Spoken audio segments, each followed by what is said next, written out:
Why did the Admiral's hand snap so suddenly?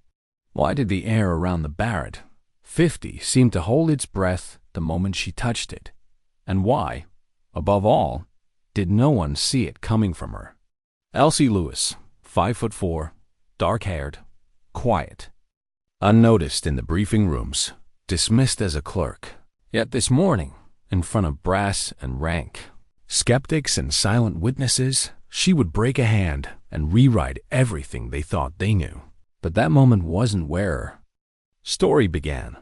To understand why she gripped that rifle with such absolute ownership, you have to go back to the cold Welsh mornings, back to the ammunition depot where she was only ever a quartermaster, back to the ache of being capable, yet constantly unseen.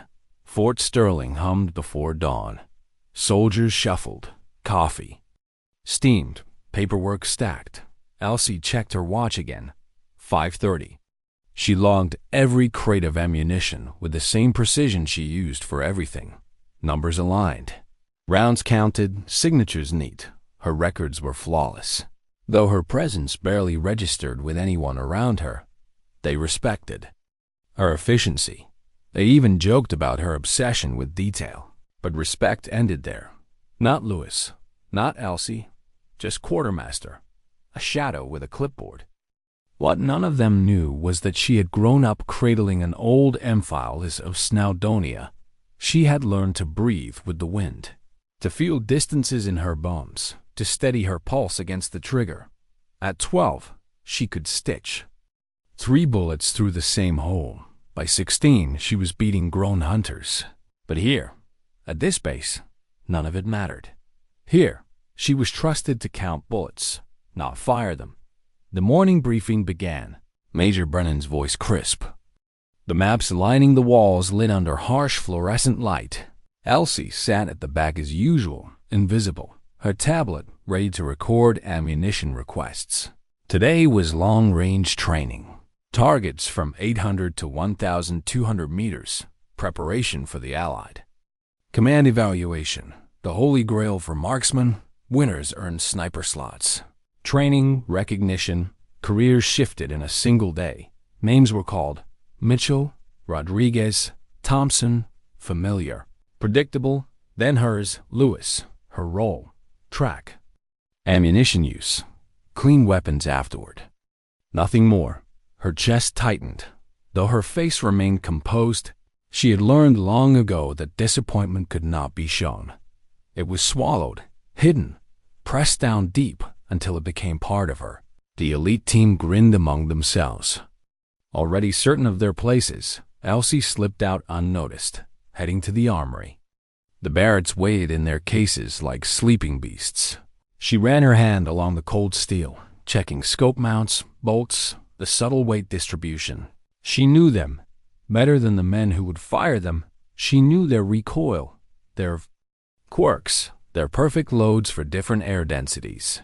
She had studied every detail in the stolen quiet hours when no one was watching.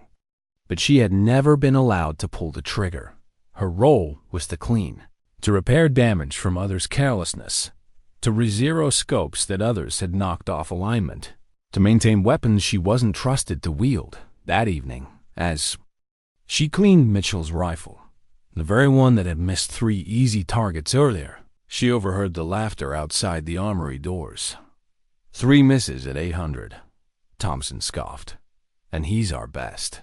Rodriguez replied, At least he can handle recoil. Did you see Lewis? Taking notes like she thought she could do better. Their laughter echoed against the concrete. Maybe the quartermaster thinks she can count her way to accuracy. Their voices faded, but the berm remained. Elsie's knuckles whitened around the cleaning rod.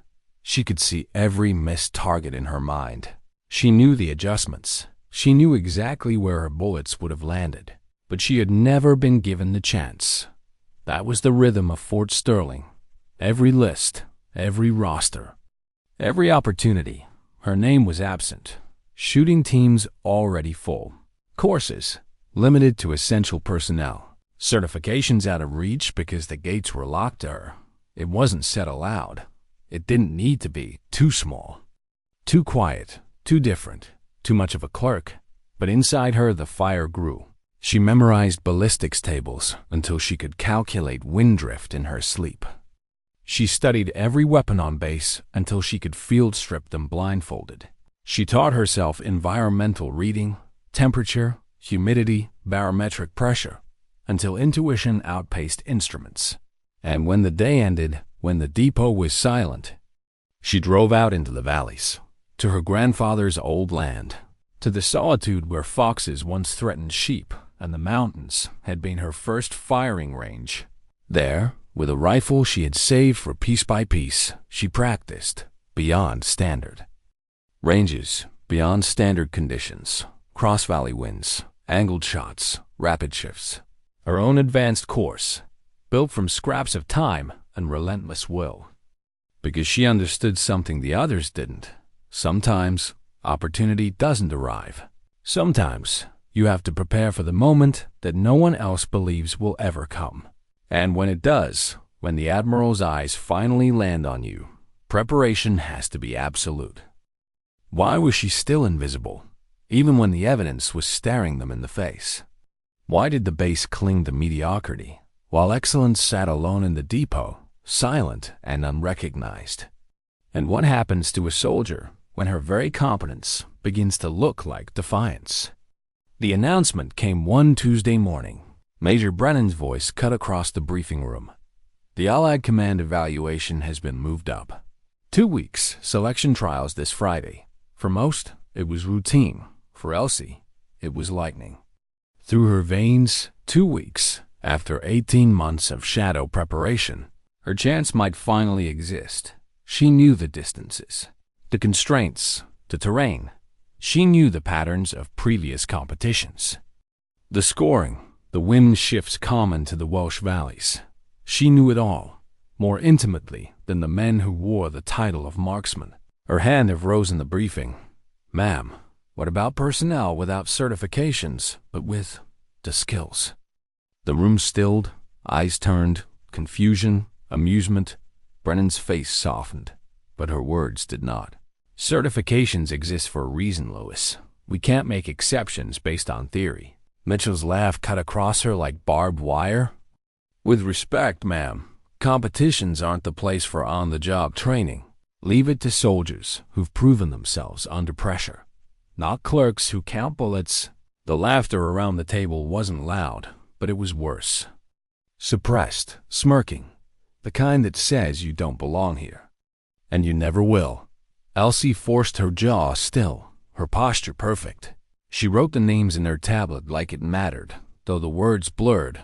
Mitchell, Rodriguez, Thompson, the same trio who had failed so many times, yet would represent them.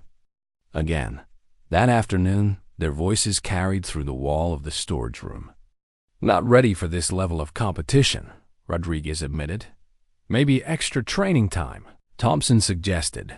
Or, Mitchell sneered, "maybe we should ask Lewis to teach us." "The ammo clerk thinks she knows more than all of us combined." Laughter. Again, the sound of mediocrity, secure in its armor of authority. Elsie stood still among the stacked crates, hands trembling not from fear, but from the raw unfairness of it. She wasn't asking for favors. She wasn't asking for shortcuts. She only wanted the chance to prove what she could already do. That evening, as the sun set across the ridges, she walked to the edge of the base perimeter. The light turned the bayage peaks into crimson fire. The wind lifted her hair. Perfect shooting conditions. Her mind whispered automatically, and yet she stood empty-handed, the rifle locked away, the competition denied, the team already chosen. She thought, for the first time, about the uniform itself, about whether loyalty meant anything if the institution refused to see you, if the walls weren't just against mistakes, but against potential. But she couldn't stop. Not now. Her secret training continued. Nights spent on security duty in the depot, actually studying ballistic locks, weather patterns, every shot fired in the last 5 years. She learned from thousands of data points where others had failed. She saw the same mistakes repeated.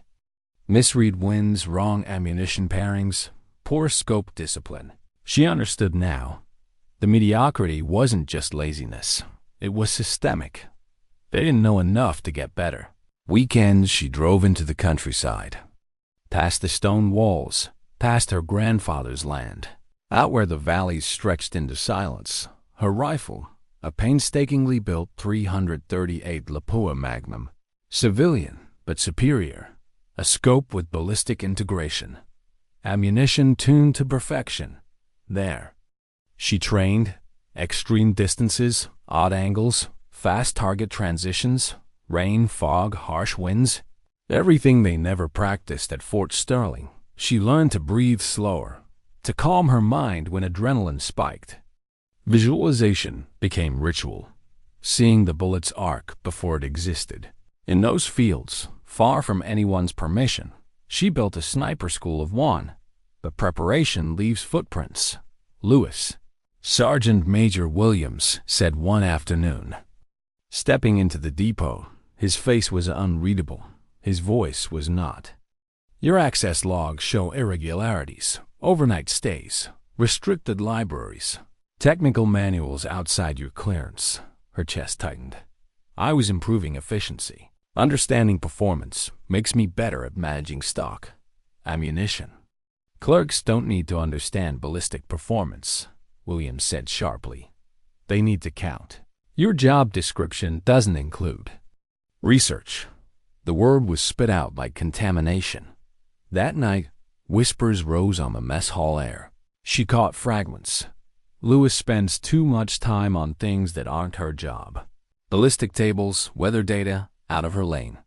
Maybe she's planning something. Her dedication, rebranded as suspicion. Her preparation, framed as insubordination, when Brennan called her into the office days later. The tone was no longer mentorship. It was tribunal. Lewis, your competence isn't in question. Your accuracy in logs is impeccable.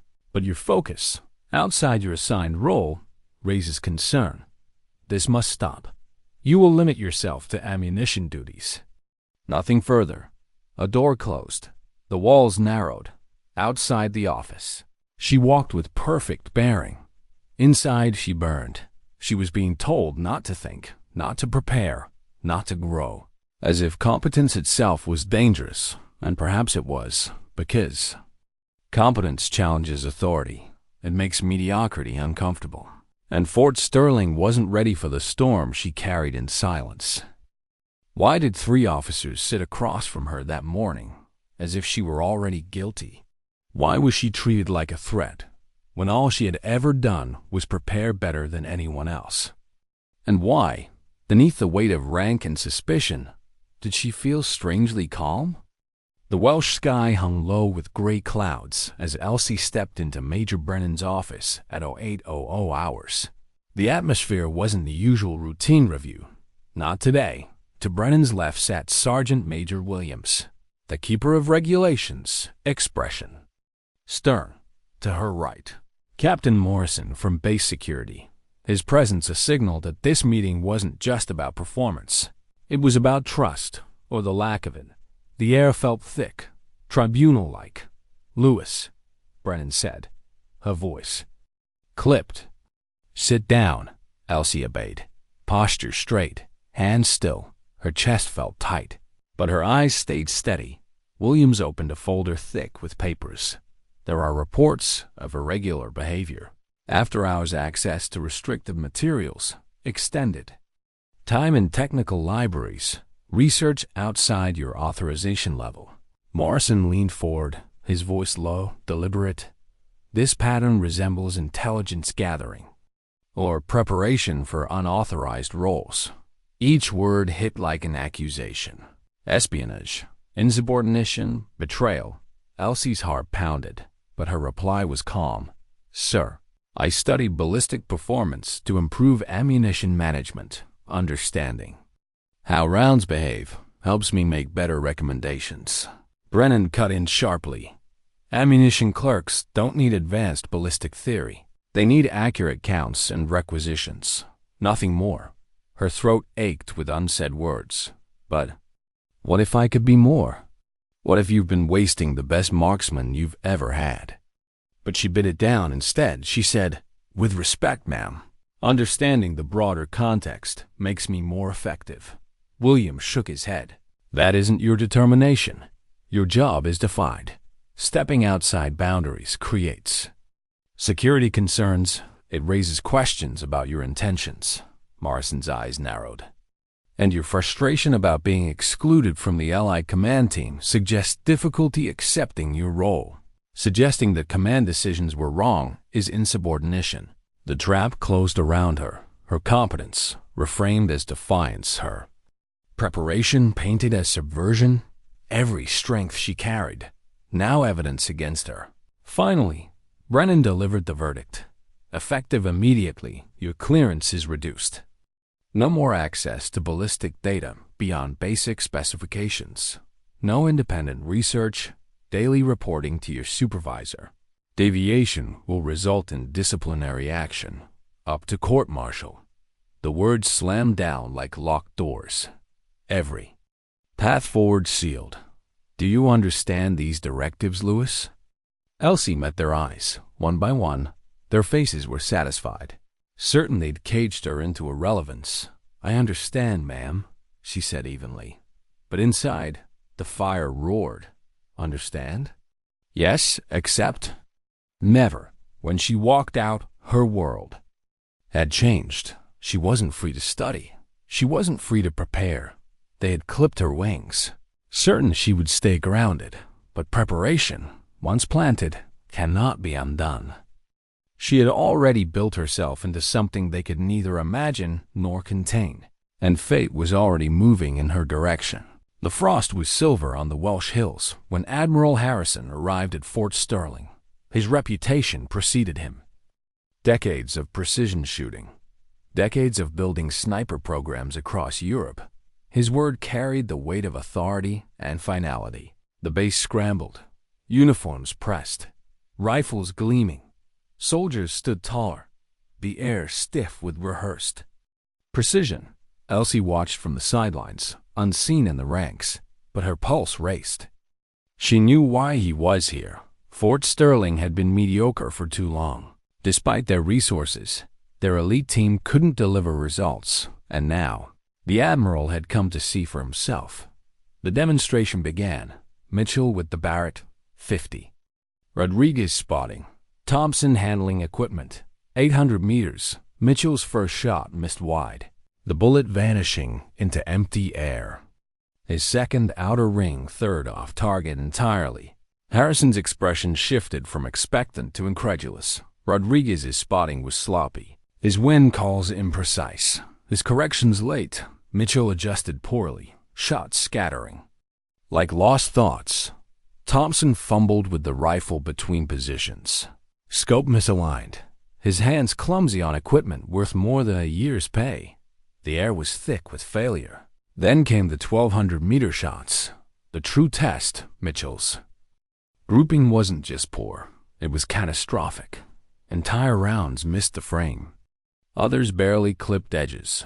None would have stopped a real threat after 20 minutes. Harrison raised his hand. "Stop." Silence fell, heavier than gunpowder smoke. He turned to Brennan. His voice was calm, but sharp as a knife. "Major, I need to speak to whoever is responsible for ammunition selection and ballistic calculations." Brennan hesitated. "Sir, tactical decisions are made by the marksman." "The marksman," Harrison snapped, "just demonstrated they don't understand basic ballistics. Someone selected the wrong ammunition. Someone misread environmental factors. I want to speak to the person who actually knows the science." The room stiffened. Everyone knew the truth, though no one wanted to admit it. The one person who truly understood was not Mitchell, not Rodriguez, not Thompson. It was Lewis, the quartermaster, summoning her meant acknowledging the unthinkable, that their best knowledge lay in the hands of the soldier they had dismissed, ridiculed, confined, but they had no choice within minutes. Elsie was at the range, uniform crisp, posture perfect, though her chest was tight with the weight of every watching eye. Admiral Harrison studied her, eyes sharp, Assessing. You manage ammunition for this facility. Yes, sir. Explain why these shots were inconsistent. She looked at the targets, at the air shifting across the range, at the rifles in use. Her analysis came instantly. Sir, the ammunition chosen was wrong for today's conditions. 750 grain match rounds work in stable temperatures. Today's 15-degree drop requires 800 grain rounds. Different ballistic coefficients. Also, the scopes weren't re-zeroed for the temperature shift. The Admiral's brows lifted. The explanation was precise, correct, immediate. And you determined this how? By correlating ballistic data with environmental conditions. Ammunition must be matched to atmosphere, temperature, humidity, pressure. Without that, consistency is impossible. The silence that followed was electric. Harrison turned back to Mitchell and his team, then back to her. The contrast was undeniable. Lewis, he said finally. Show me. Her heart jolted. The words struck harder than any accusation she'd faced. Show me. Before her, the Barrett, 50 waited. The weapon she had studied for months. The weapon she had never been allowed to fire under official eyes. Behind her, Brennan stiffened. Williams stepped forward. Admiral, with respect, she's unqualified. No certifications. Regulations forbid. Harrison's voice cut through. Major, your qualified marksmen just proved they can't hit. This soldier just explained why. You're telling me paperwork matters more than performance? The question hung in the air, heavier than any rifle. For 18 months, Elsie had been told no. No to training, no to teams, no to recognition. And now, the highest authority was telling her one thing. Yes, the Barrett gleamed under the cold light. She stepped forward, steady, knowing that everything she had ever prepared for had come down to this moment. Why did silence fall so completely the moment she touched the rifle? Why did every man on that range suddenly forget his rank, his authority, his pride, and simply watch? And why did she feel, in that breathless instant, that she had already crossed a line she could never step back from? The Barrett 50 lay waiting, heavy and indifferent, a weapon that had humbled stronger, taller men. Its recoil alone had earned respect or fear. To most, it was a beast to be endured. But to Elsie, it was no monster. It was a tool, a science, a partner she had studied until its mechanics felt as natural as her own pulse. She stepped forward, her boots crunching on the gravel. Every gaze followed her, some sharp with doubt, others wary with curiosity. The Admiral's eyes, however, held something else. Calculation. Lewis, Harrison said quietly, his tone neither gentle nor harsh, just absolute. Demonstrate. The resistance came at once. Brennan's voice strained, clinging to the last threads of authority. Sir, with respect, she's not certified. Allowing this will create liability. If she, Harrison, didn't look at her. His eyes stayed on Elsie. Major, your liability is that your certified team can't shoot. I'm giving a direct order. She will fire. Williams tried next, desperate.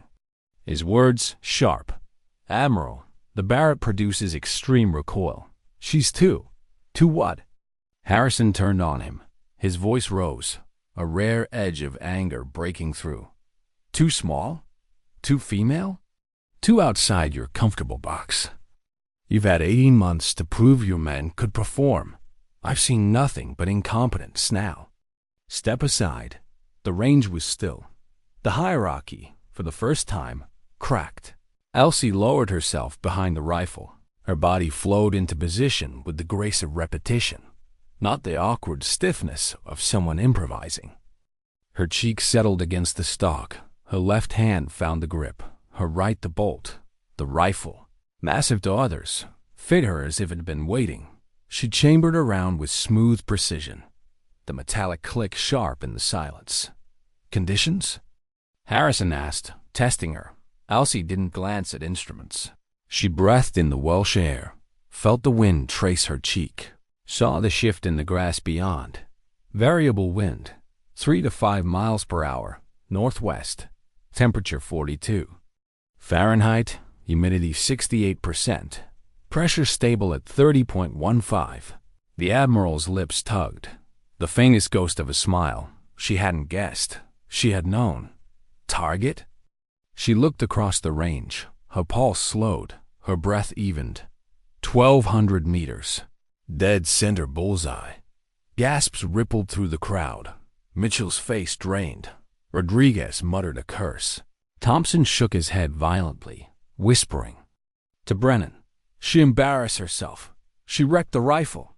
But Harrison raised a hand for silence. Authorization granted. Fire when ready. Time collapsed into stillness. Elsie adjusted the scope. Movements fluid, no hesitation. She had practiced this motion thousands of times in the valleys. She knew the exact clicks for the wind, the elevation, the drop. Her body became machine.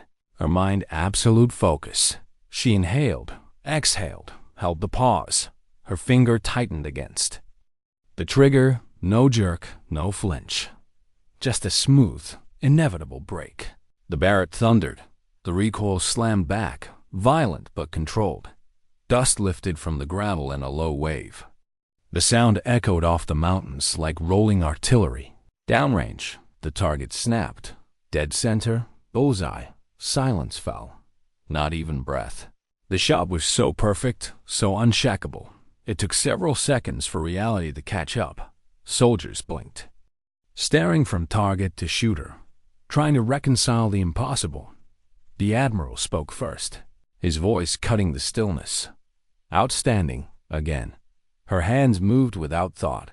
Go back, chamber, adjust for the slight wind shift. Fire, another bullseye. This one kissing the first, 2 holes touching. Nearly won. By the third shot, doubt had evaporated. This was no fluke. This was mastery. Each round landed exactly where she willed it. The Barrett answering her like an extension. Of her own will, Rodriguez's face was pale. Thompson's jaw hung slack. Mitchell stood frozen. The weight of his failures exposed in every hole she punched through steel. Brennan said nothing. Her silence was louder than argument. Ma'am, Harrison said finally. His eyes locked on Elsie as another perfect round struck home. I believe. We've identified Fort Sterling's problem. You've been excluding your best shooter. Brennan's reply was quiet, brittle. Sir, this is unexpected. Unexpected, Harrison snapped. Is that it took my arrival to reveal talent you've had under your nose for 2 years. Unexpected is that bureaucracy mattered more to you than performance. Elsie fired again. Bullseye. Again. And again. Each shot hammered the truth harder than words ever could. By the 12th round, the steel sheets downrange told a story no one could ignore. 11 perfect hits, 1 slightly off-center. Still lethal, a grouping so tight it looked computer-generated. When she finally lowered the rifle, sweat on her brow, lungs steady, the silence was absolute. Admiral Harrison's voice carried like judgment. Effective immediately. Lewis is reassigned to precision marksmanship under my direct authority. Fort Sterling will rebuild its program based on competence, not credentials. The words landed like artillery on the hierarchy. Protocol, dismantled, authority, overturned. Elsie sat back, the Barrett cooling beside her, for the first time in 18 months. She was not invisible, not ignored, not dismissed. She had been seen, and though she gave no outward sign, though her posture remained military straight, inside she felt something shift. All those nights in the valleys, all those hours with ballistic charts, all the silence she had endured while mediocrity laughed. It had led to this. Not luck, not chance. Preparation, meeting opportunity. As Harrison turned to address the stunned officers, Elsie wiped her hands across the rifle, cleaning it with the same care she always had. Only now, it was not someone else's weapon she was tending. It was hers, and deep down, in the place she never showed, she whispered to herself, "Dignity doesn't beg. It doesn't demand, it proves. Why did victory feel heavier than defeat? Why did the silence in the mess hall sting more than the laughter had before?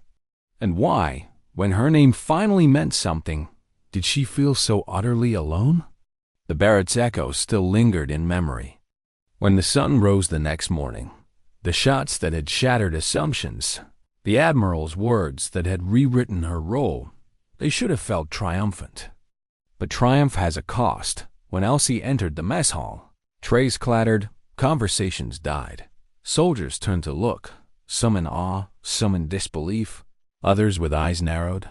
Respect wasn't what she saw. It was wariness, suspicion. Mitchell sat rigid at a table near the wall. His jaw clenched so hard a vein bulged at his temple.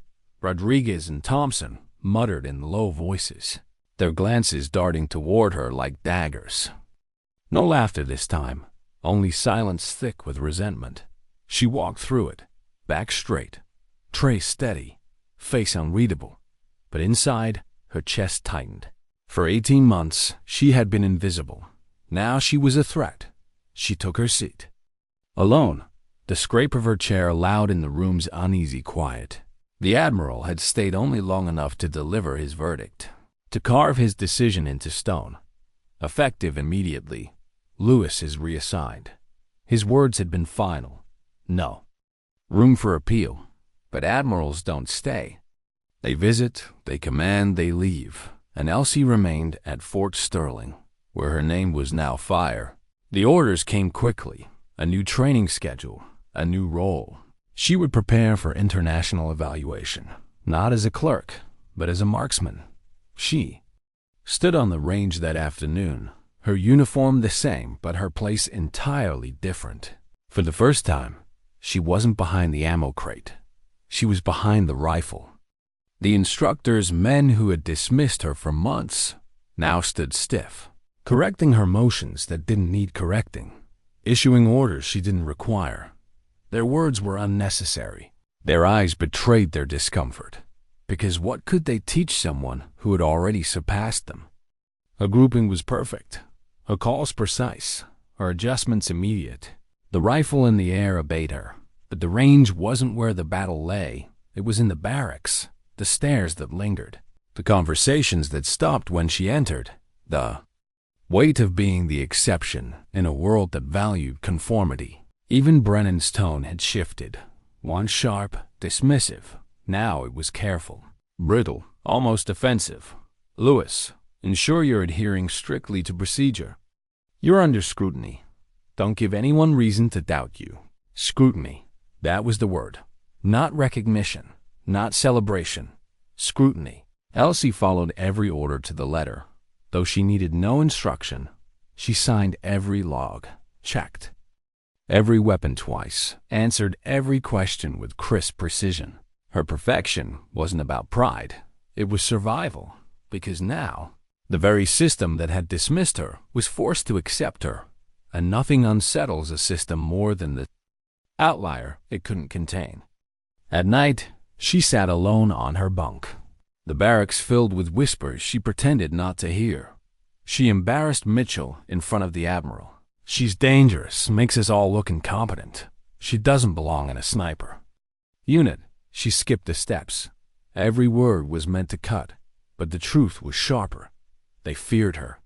She closed her eyes and remembered her grandfather's voice from years ago in the Welsh hills. The shot is only half the battle, Elsie. The rest is patience, and patience is heavier than any rifle. She whispered the words into the dark, a talisman against the doubt pressing from every side. Days turned into a new rhythm, training under official eyes now. Reports filed with her name at the top. Weapons handed to her, not taken from her. The irony was bitter. Everything she had begged for before was now hers. But without camaraderie, without welcome, even Harrison's praise felt distant. His authority had forced her recognition, but his departure left her exposed. One afternoon, she crossed paths with Mitchell near the armory. His voice was low, sharp. "You think you've won, Quartermaster?" He spat the nickname like venom. All you did was humiliate your own unit. You made us look like fools." Her voice was calm. "I didn't make you miss your shots." His fist clenched, then loosened. He stepped closer, his breath hot with anger. "This isn't over. You'll never belong here. Never." Elsie didn't flinch. She met his eyes, steady. "I don't need to belong. I just need to shoot." He shoved past her, his shoulders striking hers, but she stood firm, unshaken. The international evaluation loomed closer. Fort Sterling's name was now tied to hers. Whether they liked it or not, she trained harder.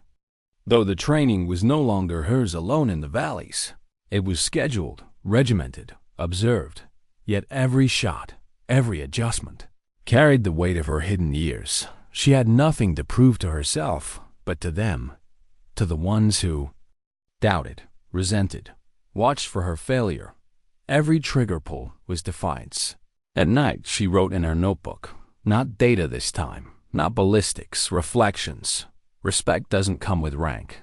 It comes with truth. The shot is truth. And truth cannot be silenced. One evening, as the Welsh sun bled red across the mountains, Major Brennan called her into the office. "Lewis," Brennan began. Her tone clipped. "The Admiral's orders stand. You will represent Fort Sterling at the evaluation. But understand this. If you fail, it won't just be you. It will be this entire base. We will carry the shame." Elsie nodded. "I understand, ma'am." Brennan's eyes narrowed. "Do you? Because if you falter, even once, every critic will say you should never have been allowed near that rifle.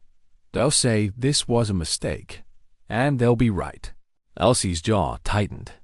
"Then I won't falter." The words weren't arrogance. They were fact. Forged in 18 months of rejection, in years of secret training, in the silence of valleys where no one had believed in her but herself. Brennan dismissed her with a wave, but as Elsie turned, she caught the faintest flicker in the Major's eyes. Not doubt this time. Fear. Fear that the system had been wrong all along. In the barracks, she lay awake, the hum of silence louder than any noise. Her path was set now. No turning back. No invisibility to retreat into. Recognition had found her. But recognition is a blade. It cuts both ways. She thought of the targets, the sound of the Barrett's thunder, the look in Harrison's eyes when he saw her hit. And she thought of the laughter, the whispers, the weight of being resented by every man who had once ignored her. Which was heavier, rejection or recognition? Neither. The heaviest weight of all was expectation, and Elsie Lewis carried it alone. Why did the hangar feel colder than the Welsh mountains she had trained in? Why did the other teams glance at her with the same smirks she had once endured at Fort Sterling? And why, despite everything, did she feel strangely calm, as if every step forward was one she had already walked in her mind? The Allied Command Evaluation, the stage where reputations were made and destroyed. Each European base had sent its best. Tall men with broad shoulders, crisp uniforms, rifles gleaming under fluorescent lights. They carried themselves with the swagger of those who had always been chosen, always been believed in. Elsie stood among them, smaller, quieter, the only one without a long trail of certifications behind her name. Her introduction had been met with confusion, then amusement. Fort Sterling's representative, an officer from Stuttgart, muttered. His eyes flicked over her. Dismissive. They must be desperate. From Warsaw's team came another whisper. Is she even certified? Followed by low laughter. She heard it all, though she gave no sign. Her posture remained military perfect, her gaze steady, but inside, she felt the familiar sting. The sting of being underestimated. Only now it didn't burn. It cooled her. It focused her, because this was the role she knew best. The invisible underdog no one saw coming. The first evaluation day began before dawn. The mountains surrounding the range were sharp with frost. The air biting, the wind restless, perfect. Conditions, for those who understood them, Targets stood at distances from 800 to 1,200 meters, scattered across ridges, valleys, shifting light. Each team would rotate through stations. Precision, speed, adaptability. Mitchell, Rodriguez, Thompson weren't here. This time, no whispers from behind storage walls. No laughter about the quartermaster. She was alone, carrying Fort Sterling's name like a weight across her shoulders. When her number was called, she stepped forward. The rifle rested heavy in her hands, but familiar now, an extension of herself. She lay prone, adjusted scope and windage with movement smooth as breath. Shooter ready? Her voice was calm. Ready. The timer buzzed. First target, 800 meters. One shot. Dead center, second target, 1,000 meters. Partially obscured by brush. Adjustment. Fire. Hit. Third target, 1,200 meters. High on a ridge with wind swirling. She inhaled, felt the air shift, adjusted by instinct. Fire. The steel rang with impact. Spectators murmured. Instructors checked their logs twice. No hesitation, no flinch, only precision. By the time her rotation ended, her sheet was marked clean. Every target hit, every shot within margin. When she stood, brushing frost from her uniform, the whispers had changed. She's good. Fort Sterling Center? That wasn't luck, but with recognition came something darker. Not only admiration, but rivalry. The men who had once dismissed her now felt threatened, and threatened men rarely stayed silent. That evening, in the barracks assigned to her, Elsie sat alone. The walls hummed with voices from other rooms, laughter and banter of teams who trained together, trusted one another. She had no team, no one to share strategy with, no one to cover her blind spots. Loneliness pressed in. Heavier than the rifle, she leaned against the wall. For a moment, doubt whispered. Was she truly enough on her own? Could she stand against those with years of official training, with entire systems behind them? Her hand drifted across her notebook, the one she had carried through the valleys. Pages filled with calculations, weather patterns, every secret she had taught herself. She opened to a line written months ago in the quiet of a Welsh night. Preparation is proof. Proof doesn't beg to be believed. Her pulse steadied, doubt faded. She didn't need their belief. She never had. They too brought harder trials, moving targets, time pressure. Shots from awkward positions, kneeling, standing, supported only by jagged rocks.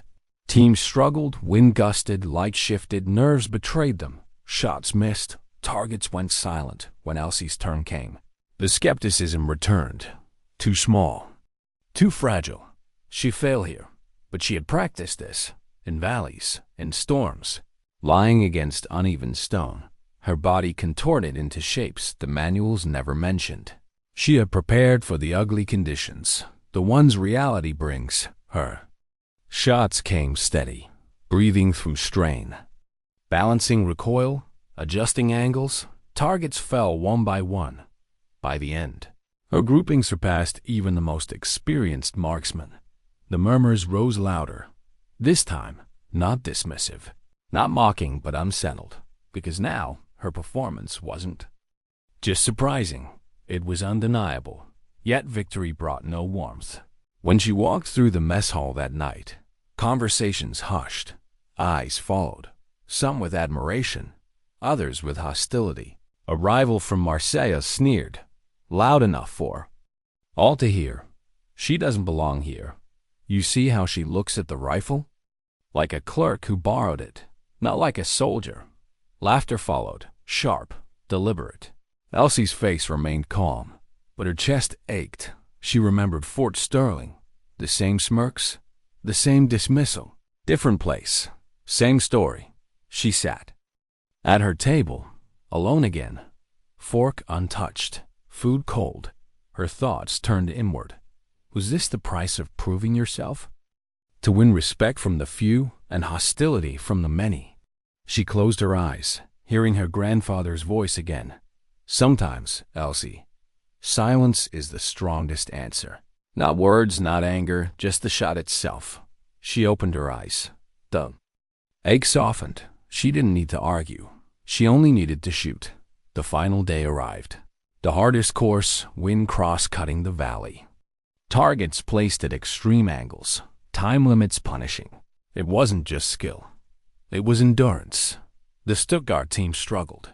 Warsaw's best missed crucial shots. Even the favored Marseille marksman faltered, his overconfidence undone by the wind's tricks. When Elsie's number came, the silence was total. She lowered herself into position. The world narrowed. Scope, target, breath. The wind whispered.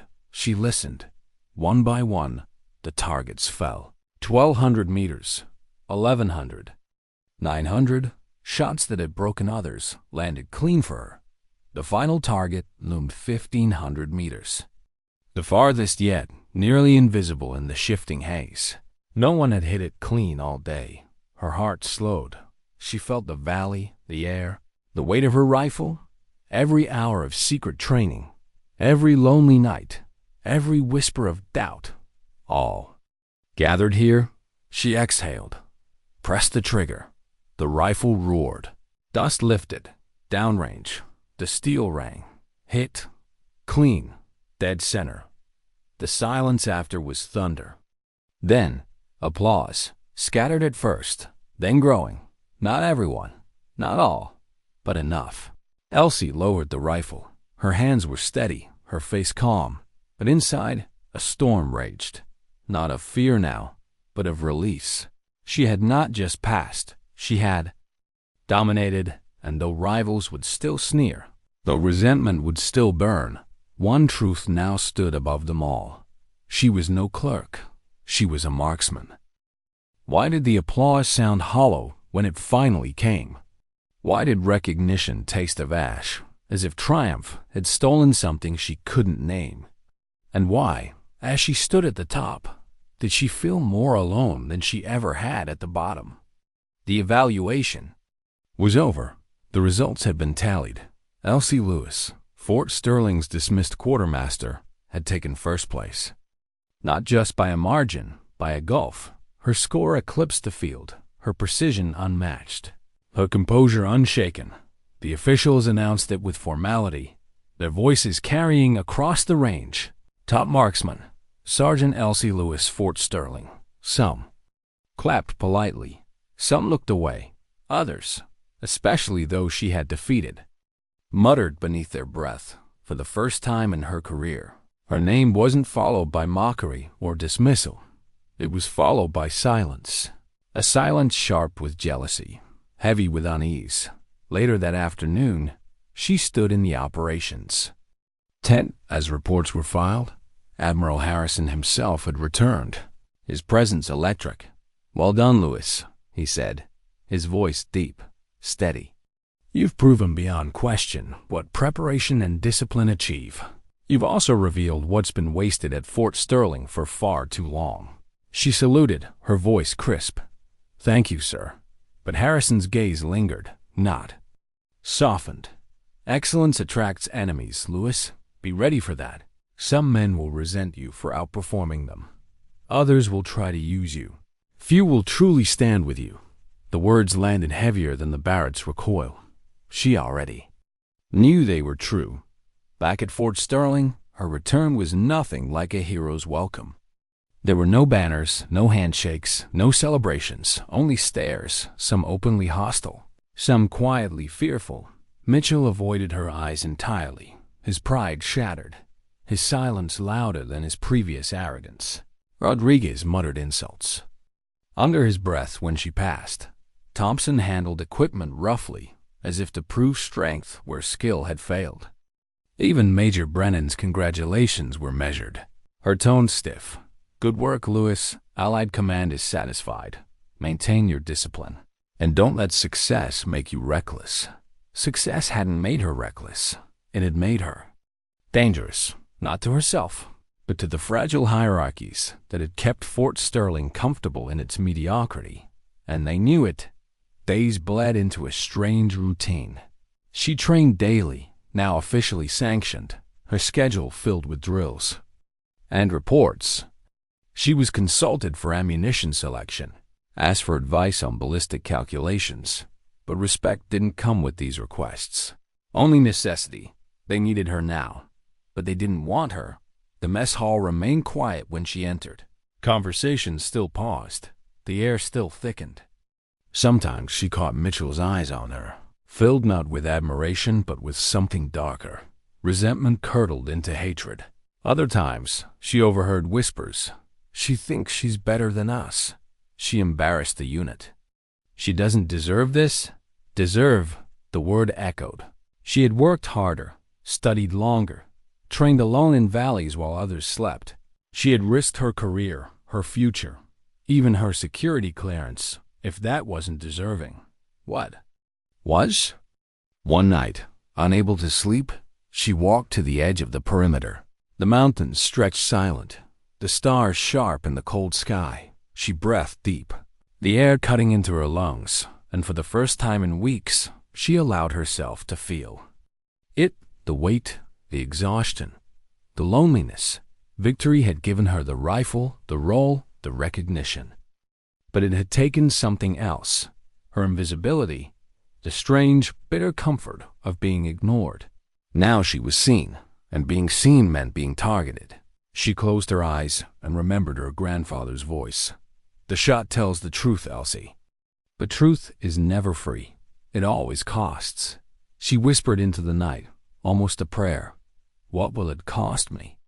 The cost became clear sooner than she expected. During a routine training exercise, Mitchell deliberately undermined her. While spotting, he called false wind adjustments, hoping she'd miss.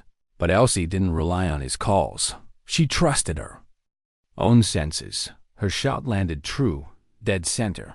Mitchell's face flushed with frustration. You don't trust your spotter? He spat. Her reply was calm, unflinching. I trust the truth.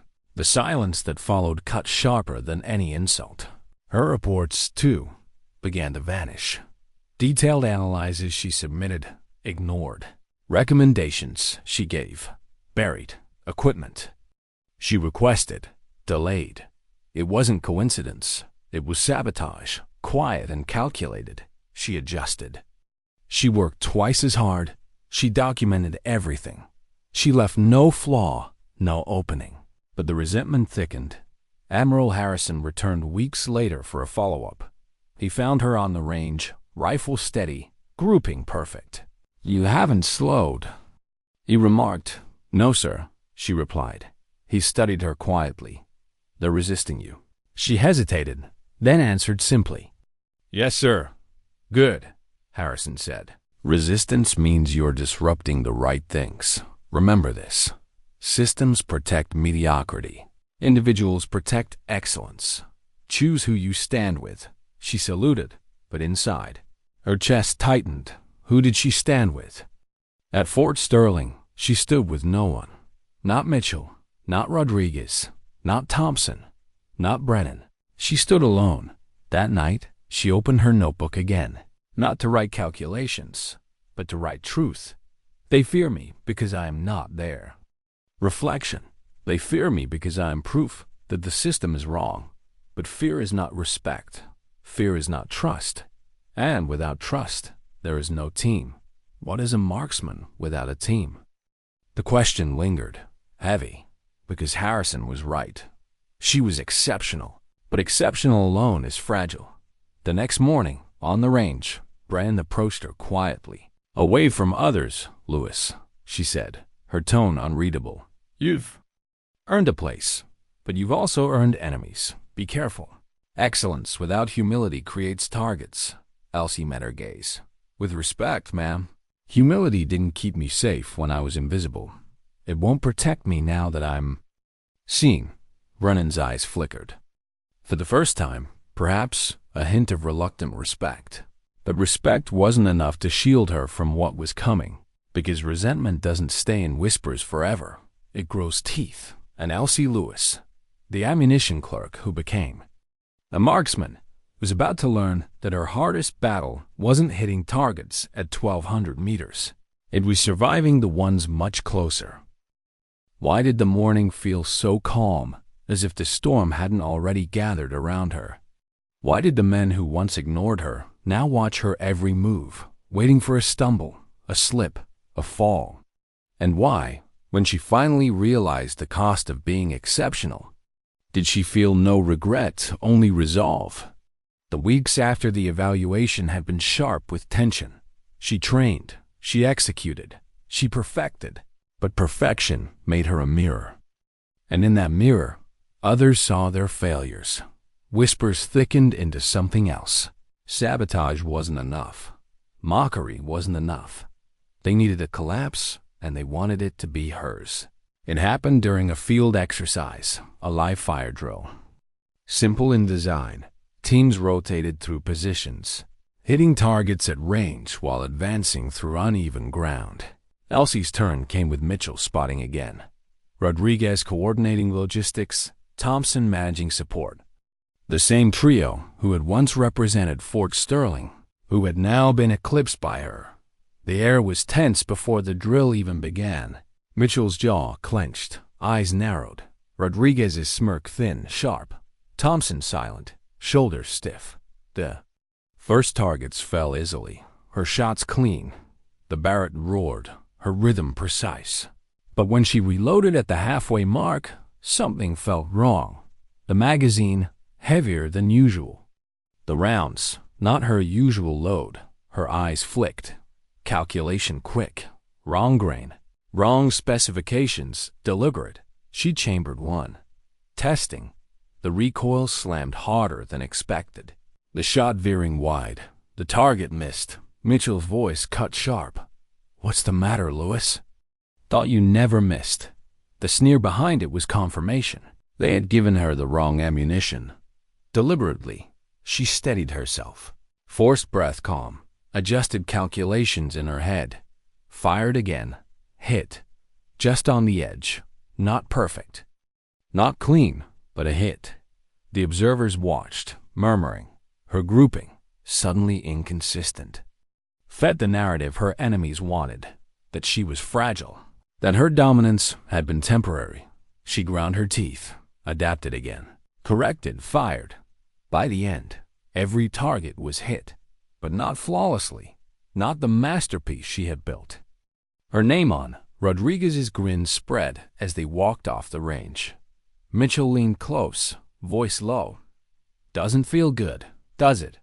To be human, to bleed, to fail." Her reply was quiet, steady. "I didn't fail. I adapted." But the taste in her mouth was bitter. That night, she sat with her rifle in the dim armory light. She stripped it, cleaned it, inspected every inch. Not because it needed it, but because it grounded her.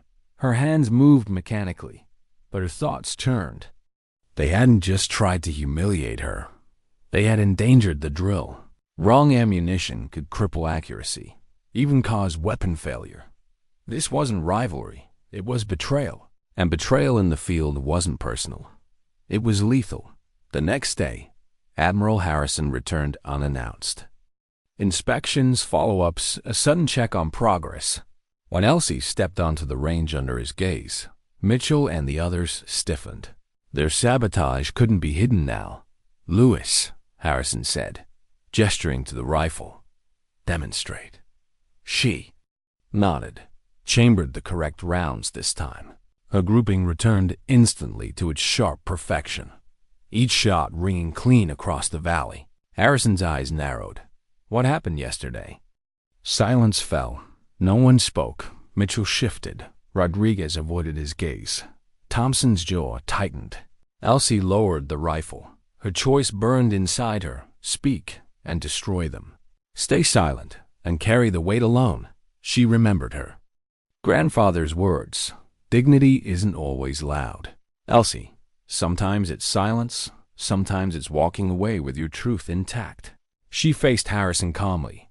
"Sir, conditions shifted yesterday. I adjusted." The Admiral studied her, his eyes sharp, searching. Then, slowly, he nodded. Understood. The others exhaled quietly, relief flickering. But it wasn't relief of safety. It was the coward's relief of escaping justice by another's grace. Elsie said nothing more. She didn't need to. Weeks later, orders came. She was reassigned, not back to Fort Sterling, but forward, an advanced program, special deployment. Recognition not with applause, but with responsibility. When she packed her few belongings, the barracks was silent. Some watched her, still bitter. Others looked away, ashamed. None spoke. Mitchell stood in the corner, expression unreadable. Not gratitude, not apology, just silence. She walked past him, boots steady, face calm. On her last night in Wales, she returned to the valley where it had all begun. The hills whispered with wind, the stars bright above. She set the Barrett down on the grass, lay prone, and fired one last round into the dark. The sound echoed across the mountains. Fading into silence, she closed her eyes. The weight she had carried, rejection, resentment, expectation, all of it settled. Not gone, never gone, but bearable, because in the end, she had never sought applause, never sought belonging, only truth, and truth, like the bullet, needed no witness. It simply flew. When she boarded the transport the next morning, she carried no fanfare, no farewell, only her rifle, a notebook, and the quiet dignity of someone who refused to bend. As the base receded behind her, she whispered her final reflection. Sometimes, dignity doesn't speak, it doesn't argue, it doesn't prove, it simply acts, and the world has no choice but to listen.